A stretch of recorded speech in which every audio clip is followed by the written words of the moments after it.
c'est la Star 972. On se retrouve aujourd'hui pour une nouvelle vidéo. Et aujourd'hui, alors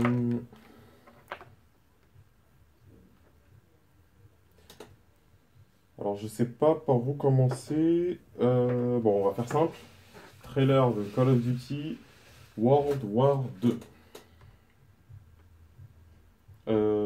C'est ça, ouais. Ouais, c'est ça, World War 2. Alors le premier, j'y avais joué, mais en diagonale. Donc j'ai fini la campagne et j'ai pu toucher au jeu. Alors maintenant, de toute façon on est en 2017, donc il faut des graphismes. Donc je pense qu'ils vont nous faire un trailer un peu à la Battlefield 1. Donc un truc du genre, faut montrer des avions qui volent, voilà. Faut vendre ce genre de choses, faut vendre tout ce qui était de l'ancienne guerre. C'est ce qu'ils vont faire. Alors Call of Duty et moi, il y avait un moment j'y jouais. À Advanced Warfare j'étais bon. Black Ops 3, pas trop aimé. Le dernier Infinity War, quasiment pas touché. Donc voilà, on va voir ce que ça donne. Je sais pas si ça me fera rejouer au Call of Duty, mais on verra. C'est parti. Qu'est-ce que ça fait là, ça? This day have set upon a mighty endeavor. Souls will be shaken with the violences of war. In this hour of great sacrifice,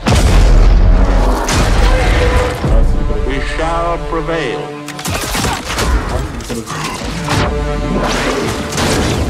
Get your head down and keep moving! Lui, il va se prendre une...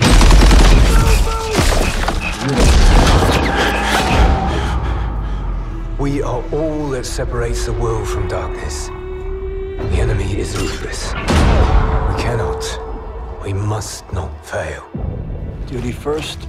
Hey, Perez! Won't be enough for you!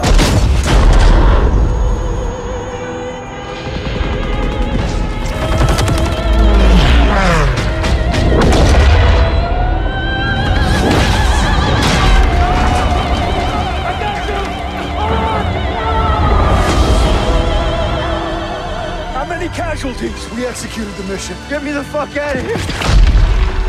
How many? We had orders. Get to cover!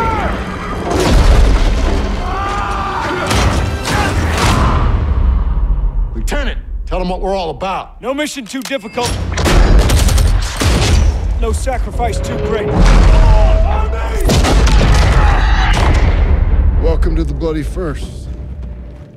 You're a long way from Texas, farm boy. Ouais. Pre-order now and get access to the private beta. Ok. Alors ouais, concrètement, c'est bien ce que je pensais. C'est-à-dire qu'en fait, la campagne... De toute façon, la campagne des Call of Duty, ça n'a jamais vraiment été ça, en fait. Hein. On va pas se mentir. Franchement, qui a déjà kiffé une campagne de Call of Duty? Dites-moi dans les commentaires. En sachant que toutes les campagnes, j'ai fini toutes les campagnes des Call of Duty. Hein. Mais ça n'a jamais été un truc, genre, plus j'avançais, plus je me disais, c'est bien, en fait. C'était, tu l'enchaînais, tu finissais avec ça, et puis fin de l'histoire. Donc, ouais, c'est ça. Alors, par contre, ça me fait un peu penser à Battlefield 1, forcément. J'ai pas dit que les deux étaient similaires. Hein. Il y a une différence en fait. Dans la campagne de Battlefield 1, j'ai l'impression que les gens essayent de te vendre, essayent de vous vendre. En fait, enfin comment dire, on vous offre la possibilité de... Alors dans Battlefield 1 concrètement, on vit la possibilité d'être un soldat à la première guerre. Merde, comment dire ça? En fait Battlefield, alors en fait c'est pas qui visent le réalisme, mais c'est qu'eux essayent de faire en sorte qu'on puisse être un soldat dans les premières guerres mondiales, de la façon dont la guerre se passait vraiment. Alors que eux, COD, ils essayent juste de te mettre dans un concept de guerre. En fait, c'est la guerre que tu prends, mais tu la places en deuxième guerre mondiale, en fait. C'est ce qu'ils essayent de faire. Alors que eux, Battlefield, essayent vraiment de te faire vivre le truc, mais de te montrer comment ça se passait. Eux, COD, non. Pour eux, tant que c'est une guerre, on choisit l'époque, ça se passe là. Enfin, ils vont pas essayer de savoir comment ça se passait vraiment, etc. Ils vont juste reprendre les éléments, les chars qui avançaient en groupe qui se faisaient forcément piéger à un moment, etc., etc. Mais voilà. Ils vont pas essayer de vraiment faire le réalisme, de mettre des choses qui sont potentiellement vraiment passées, ou voilà, essayer de mettre un vrai conflit en place, etc. Eux, ils partent comme ils veulent. Après, bon, ça peut fonctionner, ça peut fonctionner. De toute façon, c'est le multijoueur qui intéresse les gens sur ce jeu. Euh, Pas hypé du tout. Pas motivé par le trailer, honnêtement. Je sais plus quel trailer m'a le plus motivé pour un code. Je crois que c'est le trailer de MW2, je crois, ou MW3 qui m'avait motivé le plus, je sais plus. Euh, Pourquoi pas? Pourquoi pas? Ouais, faut voir ce que ça donne. Au moins maintenant, ce qui est sûr, c'est que plus personne ne va voler dans tous les sens. Ça arrange beaucoup de personnes apparemment. Moi, ça me posait pas de problème en soi, mais apparemment, les joueurs qui avaient l'habitude des Call of Duty, ça leur posait problème. Donc au moins, ça n'y sera plus. Et voilà. Ouais, donc dites-moi si vous comptez l'acheter. Alors après, concrètement, je pense que les gens qui vont l'acheter, c'est juste les gens qui kiffent Call of Duty de base. Voilà.